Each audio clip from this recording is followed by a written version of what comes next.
marilah kita berdoa bersama terlebih dahulu. Berdoa mulai. Bismillahirrahmanirrahim. Amin. Baiklah, Ibu akan mengabsen kehadiran kalian terlebih dahulu. Davina, Ica, Imke, Zahra, Putri, Arindi, Julia, Rizky. Ya sudah, alhamdulillah semuanya hari ini hadir dalam keadaan sehat walafiat. Jangan lupa selalu menjaga kesehatan, berolahraga dan makan makanan yang teratur dan sehat. Baik, pada pagi hari ini kita akan belajar tentang ilmu pengetahuan alam. Materinya adalah perkembangbiakan tumbuhan secara generatif. Tujuan dari pembelajaran kita pada hari ini adalah setelah kalian mempelajari materi, kalian akan dapat menjelaskan struktur-struktur bunga dan perkembangbiakan secara generatif dengan benar. Yang kedua, setelah kalian mempelajari materi ini, kalian akan bisa menyebutkan bagian-bagian bunga dan jenis-jenis penyerbukan dengan benar. Nah, sebelum kita memulai pelajaran, Bu Guru akan membagikan bahan ajar kita pada hari ini.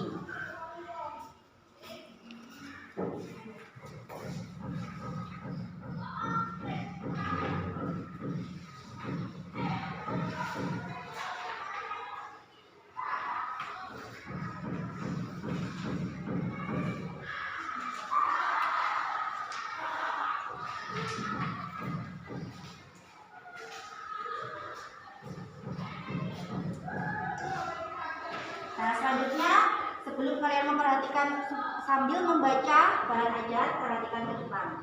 Di sini ada sebuah gambar pohon pisang. Pohon pisang ini sudah berbuah dan sudah memiliki anak. Nah, sekarang pertanyaannya adalah, apakah kalian sudah pernah memakan buah pisang? Sudah. Bagaimana rasanya? Enak. Enak, manis, ada yang sepet.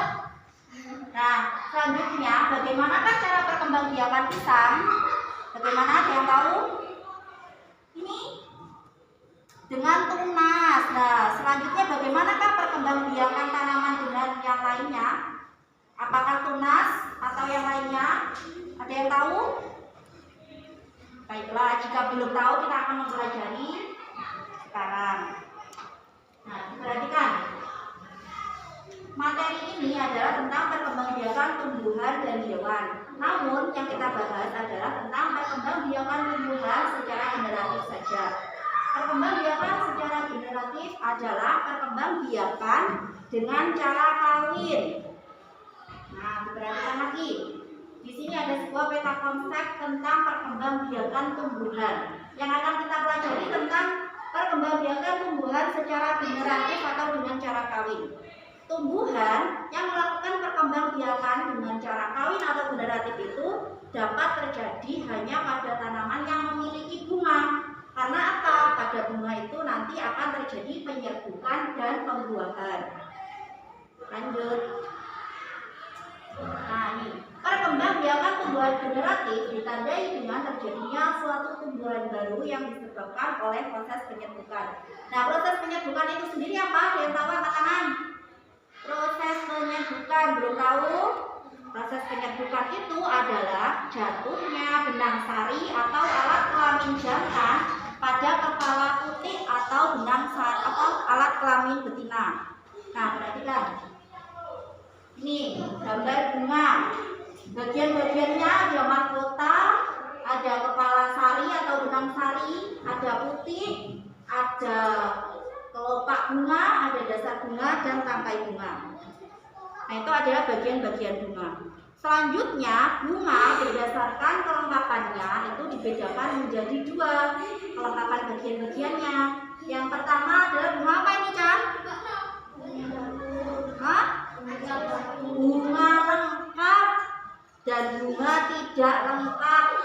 Apa tahu maksudnya bunga lengkap itu? Bunga lengkap itu adalah bunga yang bagian-bagiannya lengkap. Dari dasar bunga ini, tangkai bunga, dasar bunga, kelopak bunga, putih, benang sari, dan punya mahkota bunga. Itu namanya bunga lengkap. Contoh-contoh bunga lengkap itu adalah bunga mawar, bunga melati, bunga sepatu, dan bunga tembakau.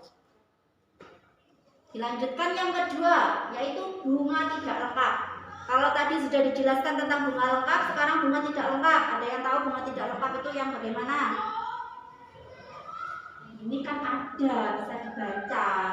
Bunga yang bagian-bagiannya tidak lengkap. Maksudnya tidak lengkap bagaimana? Kalau tadi kan ada dasar bunga, tangkai bunga, kelopak bunga, mahkota, putik, dan benang sari.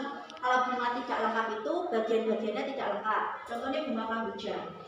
Bunga kamboja setelah kalian memperhatikan, apakah mempunyai kelopak? Kelopak bunga? Tidak punya, makanya dinamakan bunga tidak lengkap. Nah ini bunga kelapa.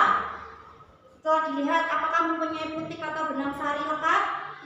Tidak, makanya dinamakan bunga tidak lengkap karena bagian-bagiannya yang tidak lengkap. Dari sini ada yang belum paham, bisa bertanya, angkat tangan. Baik, lanjut ke materi yang berikutnya. Kalau tadi pengelompokan bunga berdasarkan bagian-bagian bunganya, sekarang adalah berdasarkan kelengkapan alat kelamin. Nah, maksudnya bagaimana kelengkapan alat kelamin? Bunga itu kan mempunyai dua alat kelamin, yaitu putik dan benang sari. Kalau benang sari itu adalah alat kelamin jantan, putik adalah alat kelamin betina. Nah, contohnya seperti ini, yang namanya bunga sempurna, contohnya bunga sepatu. Bunga sepatu itu alat kelaminnya ini loh. Nah, yang warna merah itu adalah putih, yang warna kuning adalah benang sari. Jadi, coba sebutkan contoh-contoh lain yang merupakan bunga sempurna. Apa aja? Nah, buah-buahan ini kan bunganya lengkap. Buah apa? Jambu.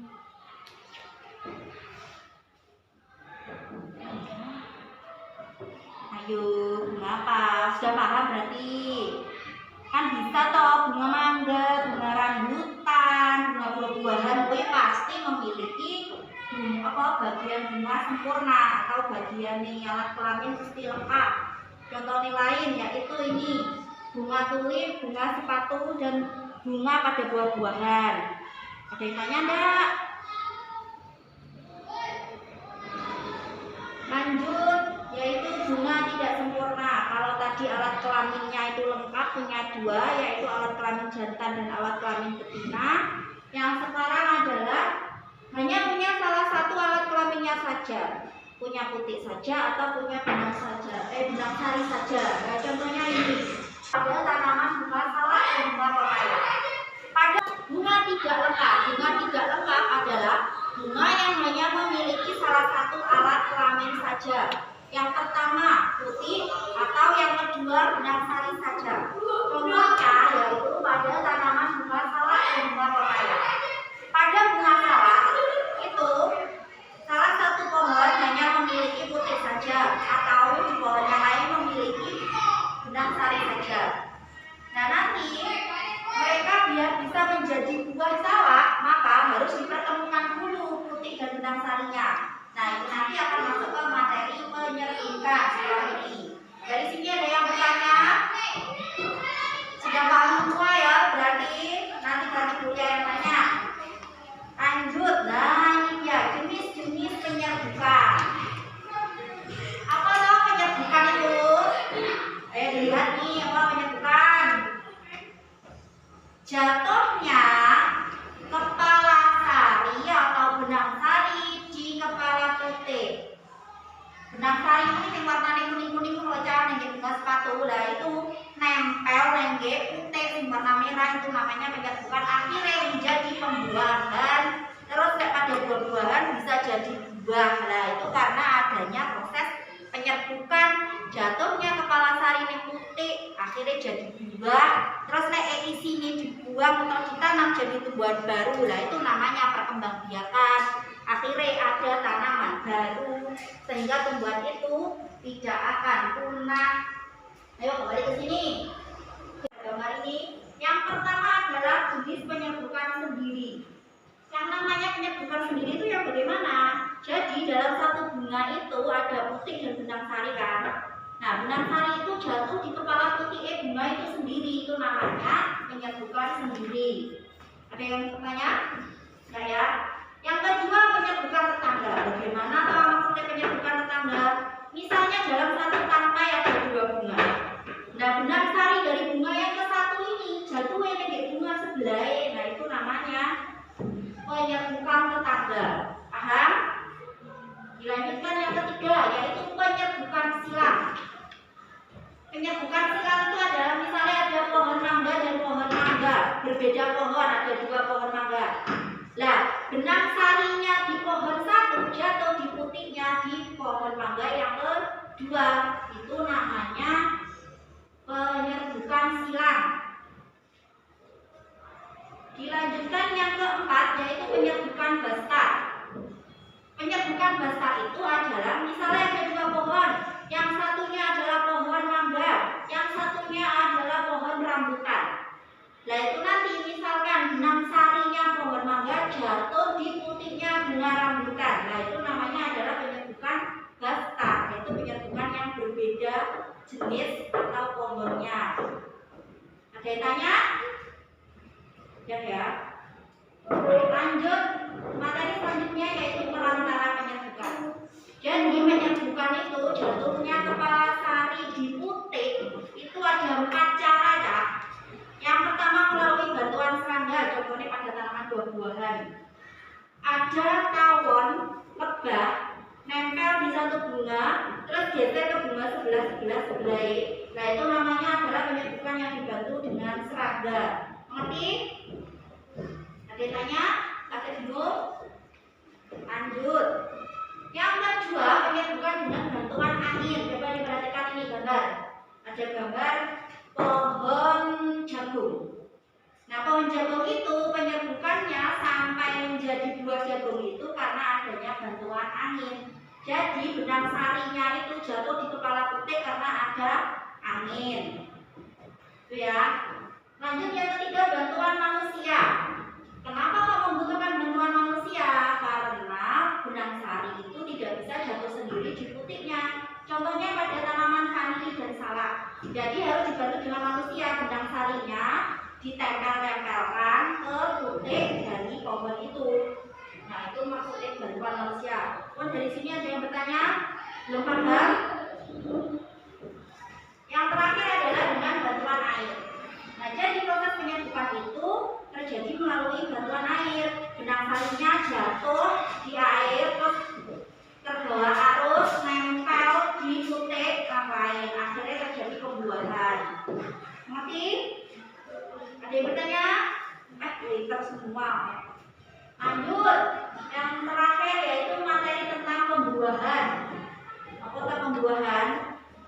Nah, tadi setelah terjadi benang sari jatuh di kepala putik, akhirnya terjadilah pembuahan jadi buah. Setelah buah itu matang, terus ada bijinya itu nanti ditanam, akhirnya jadi tumbuhan baru. Nah, yang sebelum jadi biji sampai jadi tumbuhan baru itu ada proses pembuahan. Nah, untuk prosesnya bisa diperhatikan pada gambar di sini ya. Sudah? Yang ditanyakan dari awal sampai akhir tidak ada? Sudah pintar semua. Kuliah akan membagikan ini lembar kerja peserta didik atau soal. Nah, nanti kalian mengerjakan, setelah itu kita bahas bersama. Ya?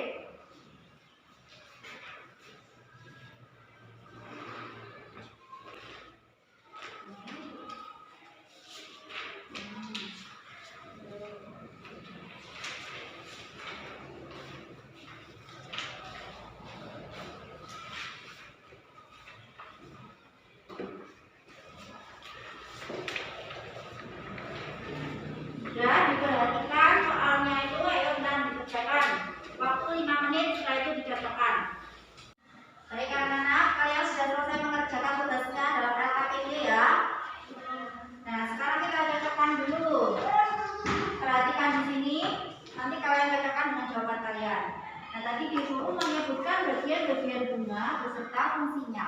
Yang pertama adalah mahkota. Apa tadi fungsi mahkota? Untuk menarik serangga agar datang pada bunga tersebut. Yang kedua yaitu benang sari. Apa fungsi benang sari? Alat kelamin jantan. Selanjutnya yaitu putik. Apa fungsi putik? Wanita, alat kelamin betina. Nah, lanjut. Kelopak bunga. Apa fungsi kelopak bunga? Melindungi bunga saat kuncup atau mekar. Selanjutnya yaitu tangkai bunga. Fungsinya apa? Menyangga bunga agar tetap tegak berdiri. Nah, dari sini kalian ada yang masih belum paham atau ingin bertanya? Tidak bisa ya. Lanjutkan tugas yang kedua, yaitu carilah 10 bunga yang ada di sekitarmu, lalu amati apakah bagian-bagian bunga tersebut lengkap apa tidak, dituliskan dalam kolom. Yang pertama bunga apa yang sudah kamu temukan? Bunga sepatu. Bunga sepatu apakah punya tangkai bunga? Punya kelopak bunga? Punya mahkota? Benang sari? Punya putik? Berarti dia tergolong kelompok bunga yang lengkap. Nah, sekarang contohnya yang ketiga, kopi, bunga bugenvil. Nah, bunga bugenvil apakah punya tangkai bunga? Punya kelopak bunga? Tidak punya. Punya mahkota? Punya benang sari? Punya putik? Nah, berarti dia tergolong bunga yang tidak lengkap. Pintar. Nah, selanjutnya yaitu jenis-jenis penyerbukan. Apa saja ya? Penyerbukan sendiri. Yang kedua, penyerbukan tetangga. Yang ketiga, yang keempat, berarti ada yang masih salah. Betul semua ya. Pintar kabeh. Nah, selanjutnya kuliah akan merefleksikan apa yang sudah kita pelajari pada hari ini. Yang pertama yaitu apa manfaat perkembangbiakan tumbuhan? Apa ya? Untuk melestarikan jenisnya agar tidak punah atau dapat berkembang biak. Terus apa sih yang terjadi jika tumbuhan tidak melakukan perkembangbiakan? Apa? Tidak berkembang biak berarti jenisnya akan punah. Selanjutnya, nah dari materi ini tadi macam-macam penyerbukan itu ada berapa ya? Sebutkan. Yang pertama, penyerbukan